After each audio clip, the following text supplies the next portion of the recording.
عمران فاروق کو بانی متحدہ نے قتل کرایا، نشے میں قتل کا حکم دیا گیا۔ اب وہ مگرمچھ کے آنسو بہا رہے ہیں۔ اگر وہ شہید انقلاب کے قتل کی تحقیقات چاہتے ہیں تو کیس دائر کریں، میں ہر قسم کے تعاون کے لیے تیار ہوں، تمام ثبوت فراہم کروں گا۔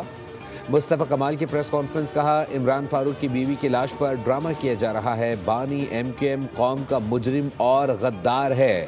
عمران فاروق کے بچوں سے درخواست ہے کہ لندن واپس جائیں تو بانی ایم کیو ایم کے خلاف کیس دائر کریں۔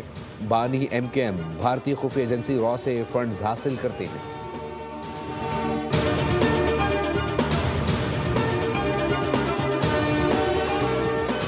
عالمی اسٹریٹجک شراکت داری، پاک امریکہ تعلقات کا نیا باب۔ عالمی جریدے کیرولینا پولیٹیکل ریویو نے پاکستان کی مؤثر سفارتکاری، دفاعی صلاحیت اور اسٹریٹجک حکمت عملی کا اعتراف کر لیا۔ جریدے کے مطابق پاکستان نے عالمی سیاست میں دوبارہ اہم مقام حاصل کیا۔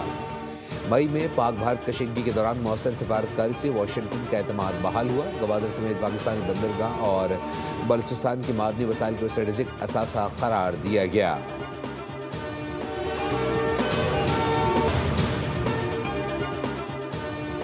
یکم جنوری سے اسلام آباد میں بغیر ایم ٹیگ گاڑیوں کے داخلے پر پابندی۔ اسلام آباد سیف سٹی کو کیپٹل اسمارٹ سٹی میں تبدیل کرنے کے لیے جامع پلان طلب کر لیا گیا۔ وزیر داخلہ محسن نقوی اور وزیر مملکت طلال چودھری کا سیف سٹی ہیڈ کوارٹرز کا دورہ، شہر کے ڈیجیٹل مانیٹرنگ کا جائزہ لیا۔ وزیر داخلہ کے مطابق ریسکیو، ٹریفک سیکورٹی اور سی ڈی ایم اے کو مرکزی نظام میں ضم کیا جائے گا، جبکہ اس نئے نظام کو پورے ملک میں پھیلایا جائے گا۔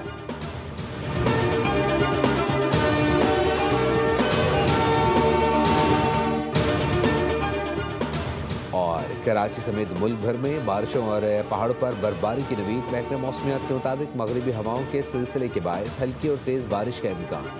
کراچی سمیت سندھ کے ساحلی پٹی میں ہلکی بارش اور بوندا باندی ہوگی۔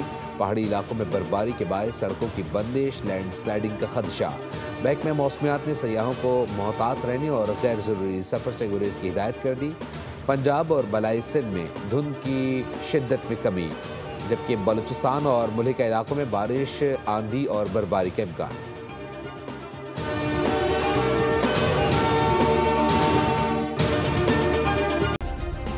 سبسکرائب کریں اور بیل دبائیں تاکہ کوئی خبر رہ نہ جائے۔